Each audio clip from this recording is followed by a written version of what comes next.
हे भगवानी तू हमरा के केवन दिन देखावत बाड़े का बिगड़ले रही अब। गुरुजी आज हमरा के क्लास से बाहर निकाल देले वालन। एक तरफ पढ़ाई के खर्चा और दूसरी तरफ बाबूजी के बीमारी।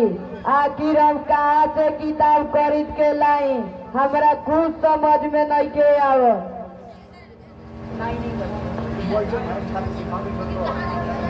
का बात बस हो बा स्कूल के बाहर का करत बाड़ू? का बताई तोरब गुरुजी हमरा के क्लास से बाहर निकाल देले बानी। का आखिर का है?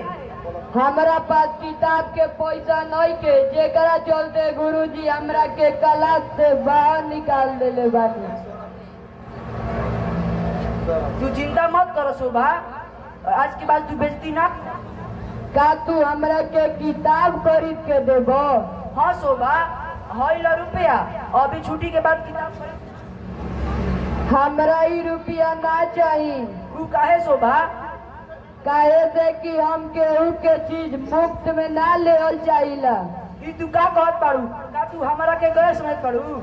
ना ई बात नहीं के तोरब, बहुत अपन अपन स्वभाव के बात होला। हम केहू के चीज मुफ्त में ना लेवल चाहिला। हम ई रुपया तोहरा के मुफ्त में नहीं दे। जब तू पढ़ लिख लेबू, कुछ बन जेबू, कमाए लगबू, तब हमारा पैसा लौटा दियो। का तोहरा पर हमरा पर इतना विश्वास बा?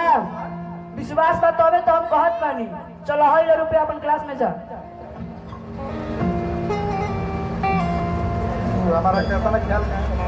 तू हमरा के इतना ख्याल काहे रखत बालो? हमार बाबूजी कहेलन कि कभी भी मदद करे के बा तो एगो गरीब के मदद जरूर करिए, यही चलते तुम्हार ख्याल रखी ना। अब चुपचाप चलो।